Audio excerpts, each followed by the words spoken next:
I think developments are extremely positive. As regards investments, we have the most significant increase over the last 5 years. The same applies to exports.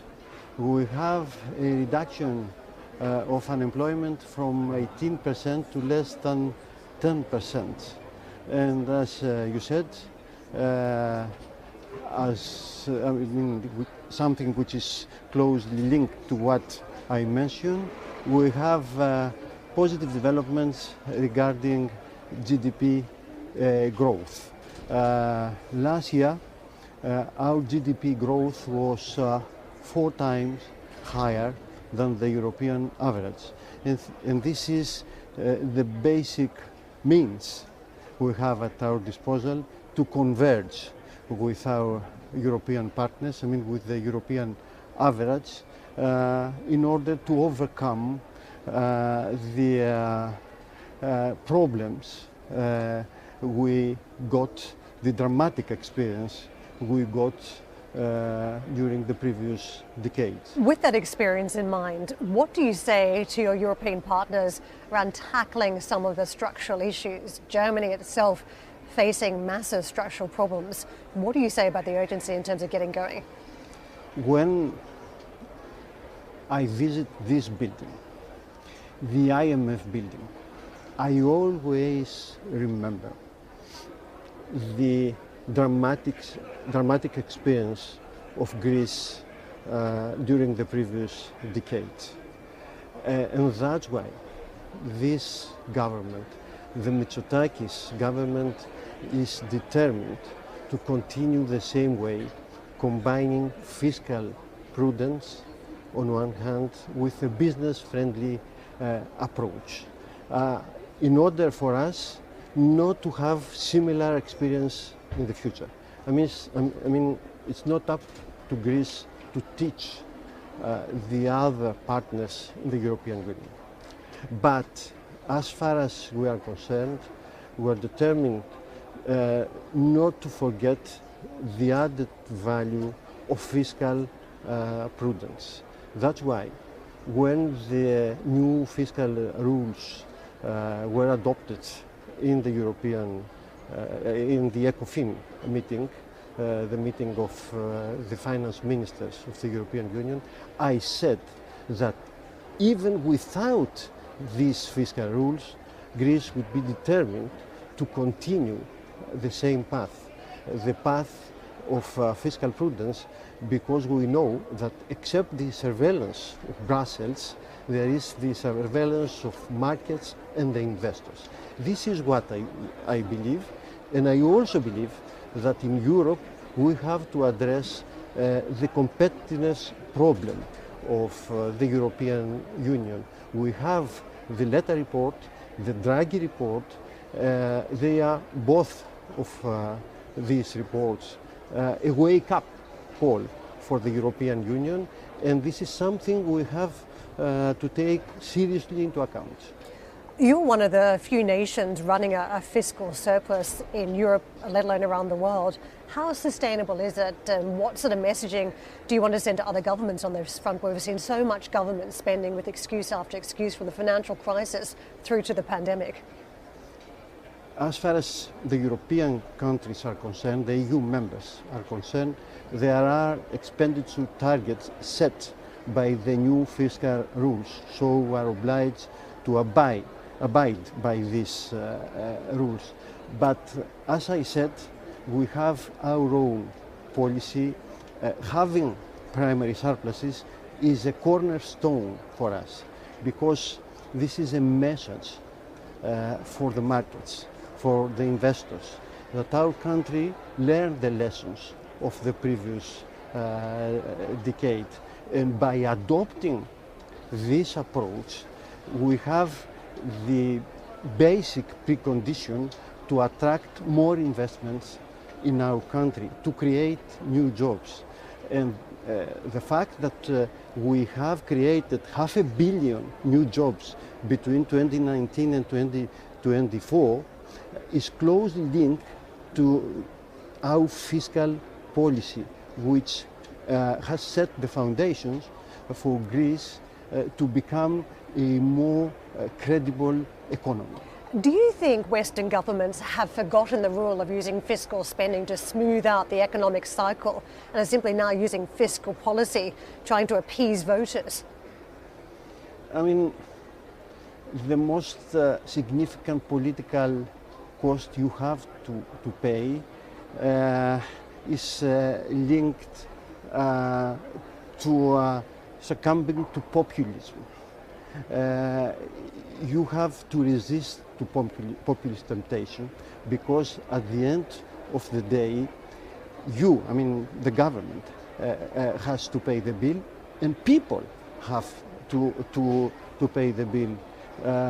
Between being pleasant and being useful, you always have to be useful. And this is our belief. This is what Mr. Mitsotakis, the Greek Prime Minister, believes. This is what our government believes. Someone mentioned the word troika on stage when I was in a panel this week, and it took me right back to the Greek crisis. But the distance you've put in terms of tackling debt has been extraordinary. And if we look at where you're going, the expectations are also fairly huge. So there are hopes that you get to roughly 150% of debt to GDP by the end of this year, 132% by 2029. All this versus, 207% back in 2020. Is the market too optimistic about your progress towards debt reduction, or do you think you can deliver? I mean, if you see our forecasts over the last years and the European Union's forecasts over the last year, the European Commission's, and the IMF forecast as far as Greece is concerned, you will see that there has been an overperformance of the budget, the Greek budget, and Greece's economy. The explanation is that we are determined to implement a credible policy, taking into consideration, as I said, the lessons learned in the previous decade.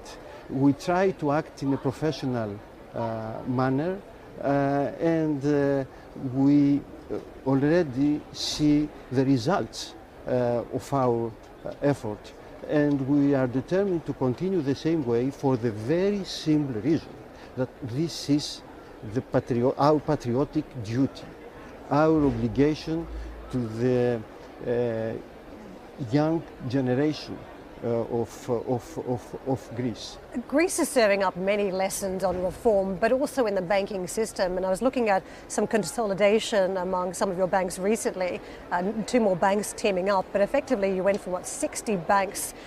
You consolidated now down to 4 systemic banks and a couple of non-systemic ones too. What do you make of how much change you've seen in that banking landscape, and what Europe could do to mimic that, where there are still hurdles to consolidation? In the previous decades, our banking sector was a victim of wrong political choices.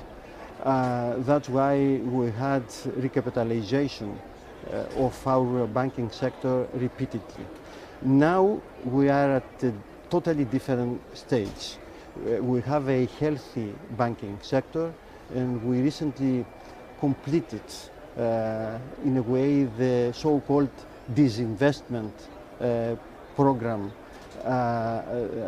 of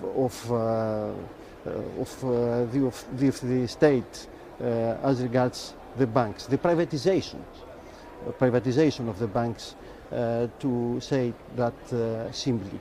What was extremely important was the very, very significant interest expressed by international investors.